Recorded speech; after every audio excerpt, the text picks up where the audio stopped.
But are the Rockets going to throw their hat in the ring? Are they going to be a contender? Jake. You know me, I'm a big fan of the Rockets. I like what Mike D'Antoni is doing with the team. And as of late, I'm very impressed with Russell Westbrook's play. Now, in the past few years, I have not been on the Russ bandwagon. We flip sides. Not a fan of Russell Westbrook. But I've seen him play with James Harden. I've seen him fight in the small dog lineup. And I really like how he just, the effort he plays with every night. And how he wants to go and get the win in the Rockets versus Kings game, or a game that seems significant to him. And he goes out there and shows that every night. And after watching the Rockets expose defensive players of the year like Gobert, that's no joke. I think this lineup is very serious. It exposes people like that. Centers, you can't play centers against this lineup. Like, I want to see them against the Nuggets. I want to see how Jokic is going to play. I don't see, he's definitely not guarding a Harden or Westbrook on the wing. They probably match him up against PJ Tucker. Again, he's still going to be exposed. He's slow. Even being one of the best centers in the league, I would take him on almost any team I'm making. He's going to be exposed. And that's why I think this Rockets team will be successful, just because people haven't seen something like this before. They don't know like how to stop it, how to attack it on defense. I think that's going to play to the Rockets' advantage. But another kind of concern I have with this ordeal is that they're putting a lot of pressure on PJ Tucker to play defense, to get rebounds, to protect the rim against big men. He's 6'5", playing center. That's not really a key to success for most teams. And like we said about how the Rockets expose people on offense, the game is two-sided. They have to defend too. And this, I think, is where having guards like Westbrook and Harden who can go after the ball and get rebounds is very, very helpful. Because in the past, in Russ's OKC days, you talk about, oh, he's stealing rebounds from Steven Adams. Oh, he's stealing rebounds from Taj Gibson, whoever it is. Now they need those rebounds, and his rebounding numbers have not gone down one bit. I'm very impressed with that. When Westbrook and Harden are at their best, the Rockets are virtually unguardable. You can't, if you want to throw a double team at Harden, you give the ball to another MVP on the floor, and the middle is just wide open. The help defense for opposing teams, if they help, is a kick out for a corner three. You got PJ Tucker, who shoots one of the highest percentages in the league from the corner. But another concern I have along with PJ Tucker is if you want to watch Harden's highlights over the past 10 years, the other day I was watching Harden's best plays of the decade. A lot of them are off pick and roll lobs, just pick and roll plays, throwing it up to the big man, diming the big man on the roll. I'm worried that Harden is not going to have a Capella there to throw lobs to him when he gets into the paint. Just someone who can set a screen, roll. He has so many options, very difficult to guard. The Rockets got rid of that, and that was a huge factor in their offense. I think it's interesting idea by D'Antoni. I'm hoping for the Rockets to succeed.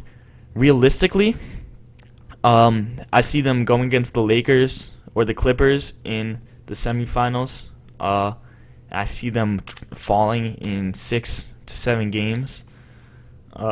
Actually, I take that back. 5 to 6 games to one of those top dogs in the West.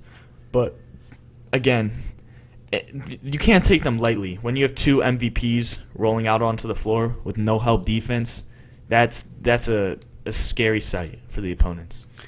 I'm not going to take the Rockets lightly, but I'm not going to treat them like a championship team. We've seen this movie before. We've seen it.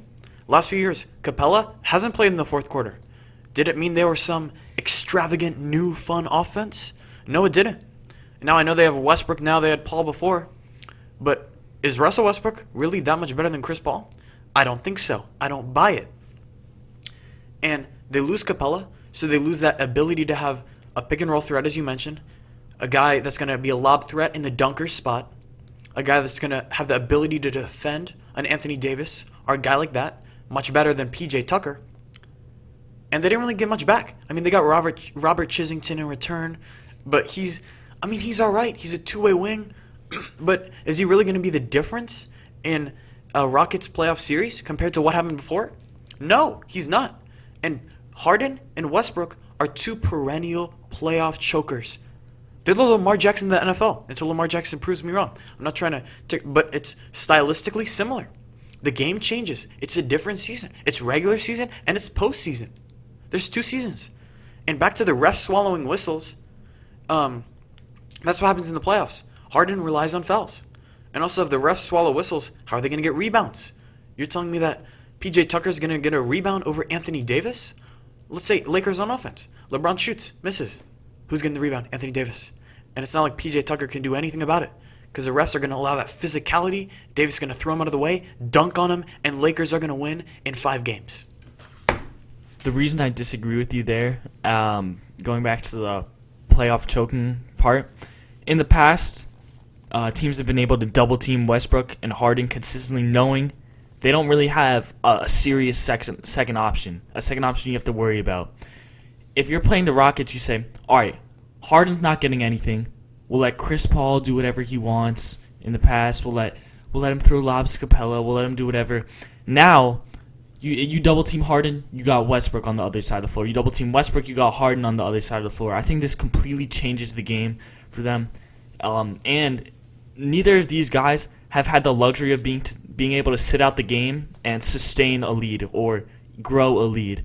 Now they both have that, having the other one taking possessions on the court. I think that this playoffs is going to be a completely different animal than what we've seen from the Rockets in the past. And yes, Harden does rely on fouls. He's very hard to guard. He tends to draw fouls, and in the playoffs, refs, like you said, they choke on the whistle. I think that will become a problem for them, but I'm hoping that they can get over that hump, and that the 2 MVPs, Harden and Westbrook, will be able to still come out victorious in the playoffs. Jake, you told me that Westbrook didn't have another player alongside him when he choked in the I'm not choked, but when he disappointed in the playoffs for the 3rd straight year last year. He had Paul George alongside him, who was a top 3 MVP candidate. You know? So, the narrative that now that they're going to have another serious guy to play alongside, he had Durant in the past, he had Harden in the past, and it didn't work. And he had PG-13 last year, who was an MVP candidate throughout the whole year, but they lost to the Portland Trailblazers in the first round of the playoffs. So, the fact that I'm going to believe this movie is going to be different, even though I've seen it 4 to 5 times before, I don't agree with that. So, I don't see the Rockets as a serious candidate. I don't think they're going to be able to get rebounds. I don't think that Westbrook can shoot. So I don't know if you have to double team him at all times. I know he can get around you, but if the refs swallow whistles, it's the playoffs. Is he going to get the foul? Is he going to be able to finish? Because we know he can't shoot it from outside. He might be the worst three-point shooter in the game, according to some of the metrics. And, I mean, Robert Covington, you get him for Capella? To me, that's not huge value.